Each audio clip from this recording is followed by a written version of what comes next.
Hi everyone, I am Nagam Grace Santos Capuro from Level 1 Block 161 of MSU IIT College of Nursing, academic year 2021 to 2022. So for today's video, I will be doing my return demonstration with regards to hand hygiene. Without further ado, let's proceed to the procedure. Okay, so welcome to our sink.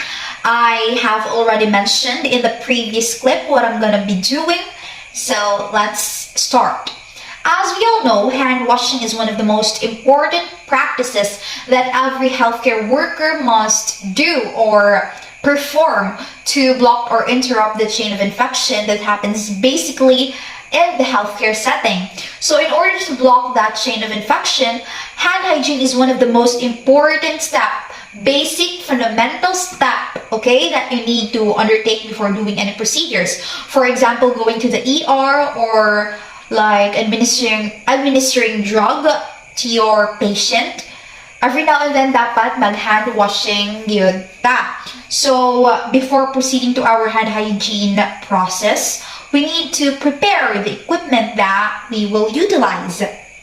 So as you can see here, I have my liquid soap, Safeguard, which is totally not sponsored. I have here my bar soap, which is Green Cross. Nakabox pa siya. And I have here my toothpick for your nails. Later on, I will explain why we have toothpick here. And we have here lotion, oil-free lotion, and tissue. So with that, you can use any alternatives naman. For example, sa tissue, you can use a clean towel and the likes. So for the soap, as you have noticed, I have here liquid and bar. However, I prefer to use the liquid one since contaminations are lesser than using the bar soap. You know, the bar soap is exposed. We don't know what pathogens are present in here once open. Since nakabox pa siya, okay lang. Pero pag i-open na siya and gamit na sila, and we don't know kung kinsay gagamit and basi na sila infections and something like that. But if wala dyan may liquid soap, like you have no other choice, you can use the bar soap naman, but you really need to wash it, rinse it thoroughly before rubbing it into your hands. Okay? Okay. So hand washing should be done religiously, not just like, ay, nahugas ko, okay na, then like, ganun, diba, guilty. Yeah, jokes aside, I will start my demo in the hand hygiene. So first, before anything else, make sure your nails are short. So mine are short. I have, nag-nail cutter na ko ahead. And if you have nail extensions, that's a big no-no, okay? Mga nurse, no to extensions, no to nail extensions when on duty, rather. Because, nga naman di lang mag long nails and eclavouche. You know, long nails are prone to dirt. Like, bacteria can easily leach through your nails if taas siya. So like, as much as possible, we really need to prevent ourselves. We really need to limit ourselves na pataso natong nails if we are on duty. One thing also, if you are wearing nail polish, mga girls and guys, if guys na nail polish, that is also not advisable. Why? Because I have read that during surgeries, oxygen levels are often checked. So since there is a process of nail polish, it could alter the results sa imong oxygen levels. But I'm not really sure of that. Na-read lang na ko siya. Correct me if I'm wrong. So next step is, as you can see, I have here my wash. The next step says, remove any jewelries like bracelets, rings, and watch, because that could also be a susceptible source of bacteria. As for me, as I have said, I have watch, so let me remove it and put it here. So, next, check hands if there are breaks, if na like scratches or open wounds, but since I have none, we can proceed to the process. But if you like know someone, or if you have like these cuts and open wounds, you can report it to your instructor, okay?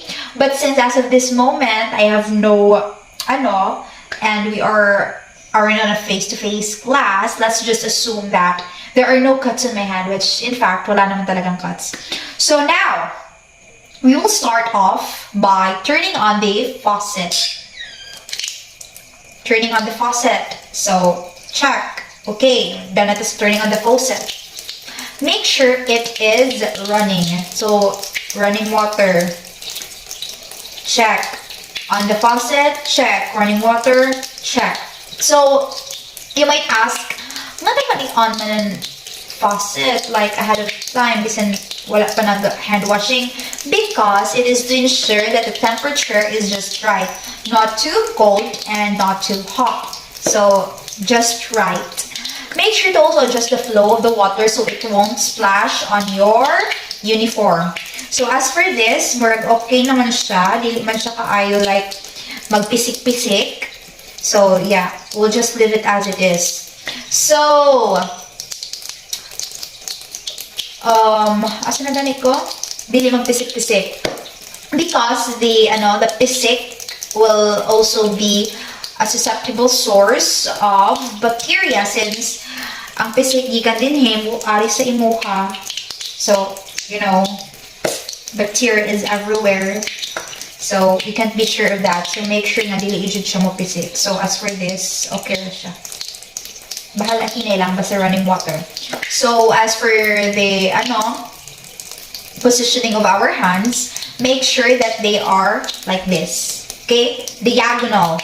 So that the water will flow from the arm, like here in a part, to the palms or the fingertips, which is from the cleanest to the dirtiest. So next is to apply soap to the hands. So as for the moment, I am using liquid soap. So murag okay na siya, 2 to 4 ml. Okay, that is equal to 1 teaspoon. If it is bar soap, rub it firmly sa imong hand. But since I'm using liquid soap, so yeah, I will rub it now. Okay, rub.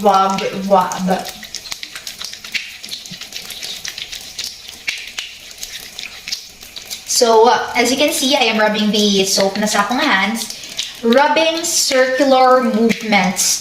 Okay? Rubbing circular movements.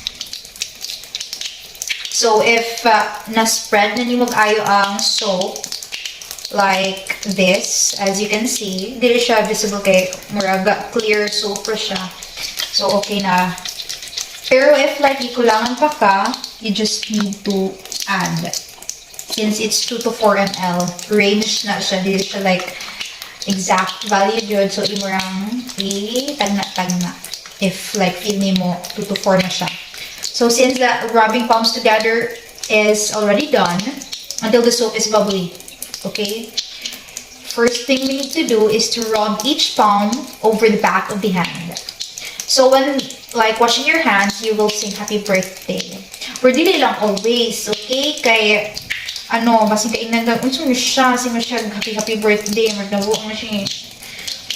Ganun. So, mahutano mo nga lang kuan, tubig kay wala man gi-off. Gasayang saya ragid na siya. So, we were taught to conserve water, but as for this procedure, for the sake of this procedure, we won't be turning it off. Kay, nga naman, kay para ang water maintain rin yung temperature and we won't be touching the faucet. Kaya mali pa itong kamot. So after rubbing each palm over to the back of the hand, rub between your fingers of each hand. So like this. In between. So we'll rub like that. Or it depends on yung positioning. Basta kayo imong i-rub. Make sure that the in between your fingers is limpyo. Okay. So, gats. Of course, gats. Next is to rub your hands with your fingers together. rub your hands with your fingers together. So rub around each other thumbs. So, happy birthday to you, Charinga. Happy birthday, Charinga. So, thumb. Rub in circles on your palm. So, medyo ticklish ni siya nga part. For me lang ha. Ticklish siya for me. But since it's part of the process, you really need to do it. So, why man nga i-circular? Kasi, para sa imong nails. As for the toothpick, I've said earlier na ako may explain, but wala na ako siya gigamit since my nails are short and clean. If you have, short nails, pero like you have noticed nga, meron siyang, like, gagmay nga lipa-lipa, gagmay nga itom-itom, yun siyang gamiton para i-remove. So, maano siya ang, sa toothpick, like, purpose. So, next is to rub each of the wrists with the other hand. So, wrist.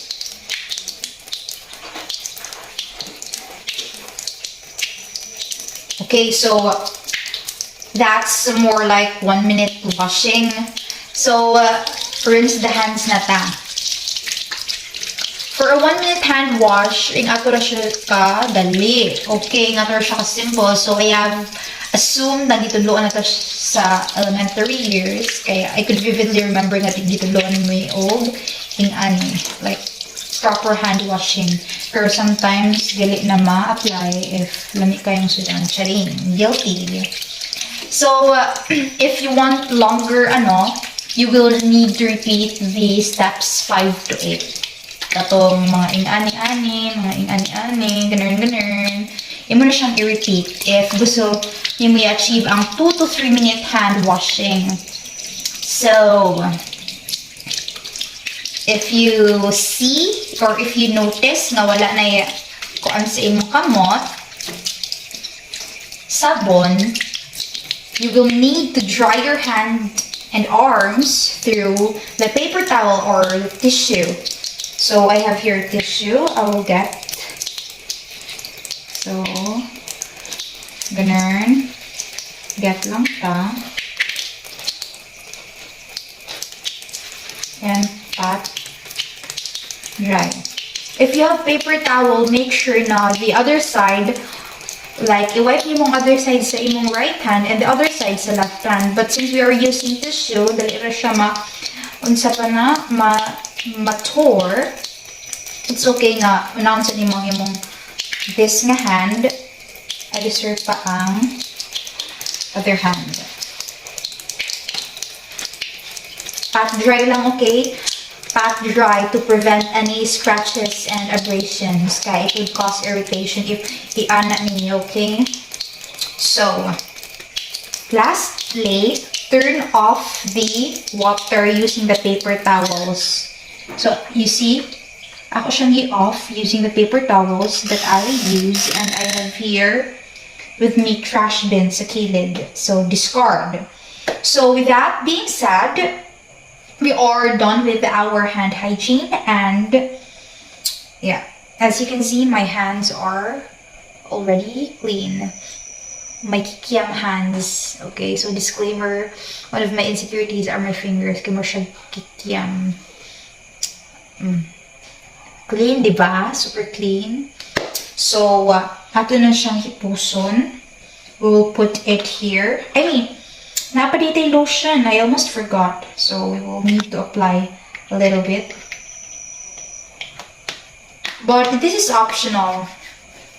This is optional lang, okay? So, if you have like no lotion or you don't like to apply lotion, oil-free lotion, it's very okay. Guys, since if you are, if you're destined, if you are going to the operating room, it's not advisable. Kay marag maano siya sa gloves. So, we will be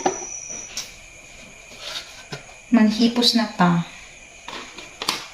So this will be put in the right places.